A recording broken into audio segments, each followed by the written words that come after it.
चंद्रशेखर आजाद, क्योंकि चंद्रशेखर आजाद अंग्रेज लोग को मारते थे।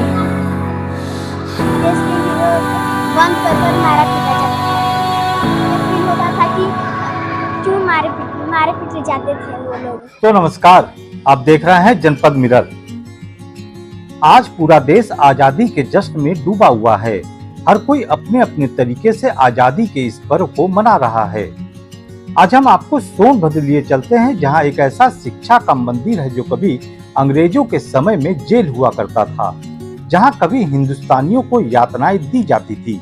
मगर आजादी के बाद मौजूदा स्वतंत्रता संग्राम सेनानियों ने अंग्रेजों के जमाने के जेल को शिक्षा का मंदिर बनाने का निर्णय लिया, ताकि यहाँ आने वाले बच्चे न सिर्फ इतिहास को पढ़ सकें व याद रख सकें, बल्कि उन्हें यह भी पता लग सके कि हमें आजादी कितनी मुश्किलों से मिली है।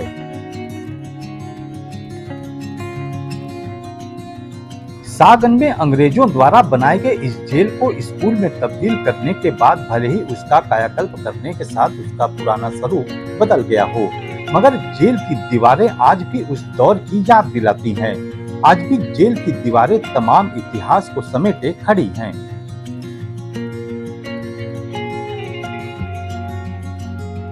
इतिहास के पन्ने को खोलते हुए स्थानीय लोगों ने बताया कि कभी वे इसी स्कूल में पढ़ा करते थे। उन्होंने बताया कि उनका घर अंग्रेजों द्वारा बनाए गए जेल के ठीक पास है, इसलिए उन्हें कभी कभी हिंदुस्तानियों पर अत्याचार की चीखें सुनाई देती थीं। उन्होंने बताया कि आजादी मिलने के बाद कैसे इलाके के स्वतंत्रता संग्राम सेनानियों ने इस जेल को स्कूल बनाने का निर्णय लिया। उन्होंने बताया कि वे जब कभी खाली होते हैं तो यहाँ आकर बैठते हैं। यहाँ उन्हें न सिर्फ सुकून मिलता है, बल्कि इस स्कूल में पढ़ने का उन्हें गौरव भी महसूस होता है। ये सर, ये पहले जो है अंग्रेजों का जमाने में ये जेल था, और यहाँ रावण नाम का एक अंग्रेज था, वहाँ हेड इस एरिया का। वो यहाँ पिताजी के बताने पर आते थे, सब कैदी यहाँ बंद होते थे, और बहुत दिन तक ऐसे चला। फिर जो है बाद में इसको हमारे बचपन में ये सन 60 में जो है ये स्कूल बन गया। जब ये सब चले गए, आज़ादी हो गई, ये सब यहाँ चले गए, तो ये स्कूल बन गया। लोगों का अत्याचार होता था कि रावण वहाँ जो है रावतगंज से, इस क्षेत्र से कोई गलती कर दे या कुछ अनर्गल सतावे तो बोल देने पर तुरंत अरेस्ट करके हमारे पिताजी बताते थे कि ले आके यहीं बंद करते थे, सब बंद करते थे। और एक मीटिंग, 2 मीटिंग खाना, कभी 1 मीटिंग खाना।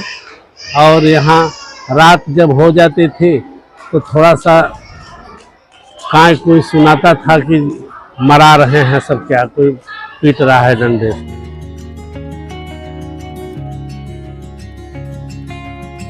आज भले ही यहाँ काफी कुछ बदल गया और इसका कायाकल्प भी हो गया हो, मगर देशभक्ति का जज्बा न सिर्फ बच्चों में बल्कि दीवारों पर भी देखने को मिलता है। हर कक्षा किसी न किसी देशभक्त के नाम पर रखा गया है। यहाँ पढ़ने वाले बच्चों में कोई भगत सिंह तो कोई चंद्रशेखर आजाद तो कोई रानी लक्ष्मीबाई की तरह बनना चाहता है। देश के हीरो को बंद कर मारा पीटा जाता था। ये फील होता था कि क्यों मारे पीटे जाते थे वो लोग बेगलती के। बड़े होके क्या बनना है तुम्हें? झांसी की रानी। उन्होंने अपने छोटे बच्चे को पीठ पर लेकर अंग्रेज दुश्मनों से डटकर सामना किया था। इसलिए स्कूल के बारे में कुछ जानते हो? सिर्फ कहानी क्या है? हाँ, क्या? ये हमारा स्कूल पहले जेल था। क्या होता था यहाँ पे? हमारे देश के आजादी हीरो को बंद करके मारा पीटा जाता था। हमें बहुत अच्छा लगता है। क्या बनोगे बड़े? चंद्रशेखर आजाद। क्यों? क्योंकि चंद्रशेखर आजाद अंग्रेज लोग को मारते थे। वहीं स्कूल के टीचर भी इस स्कूल में पढ़ाते हुए खुद को गौरवान्वित महसूस करते हैं। उन्होंने बताया कि यहाँ पहले लोहे की सलाखें लगी थी, जो अब नहीं है। टीचर ने बताया कि बच्चों को पढ़ाई के साथ देशभक्ति के बारे में भी बताया जाता है। प्राथमिक विद्यालय सागन है और ये स्कूल आज़ादी के पहले जेल था अंग्रेज़ों का, और 1947 के बाद देश जब आज़ाद हुआ तो इसमें कुछ स्वतंत्रता संग्राम सेनानियों के सहयोग से इसमें विद्यालय संचालित होने लगा। यहाँ अंग्रेज जो है, जनता जो अंग्रेज़ों के विरोध में बोलता था उनको यहाँ पकड़ करके बंद करके यातनाएं दी जाती थी। पहले इसमें लोहे के ग्रिल लगे थे, और वो लोहे के ग्रिल जब जर्जर हो गए तो उसको निकाल करके अब उसमें लकड़ी के दरवाजे लग गए हैं।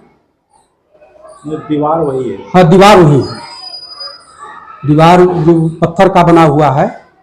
और बाद में जब इसका कायाकल्प होने लगा तो इसमें प्लास्टर चढ़ाया गया।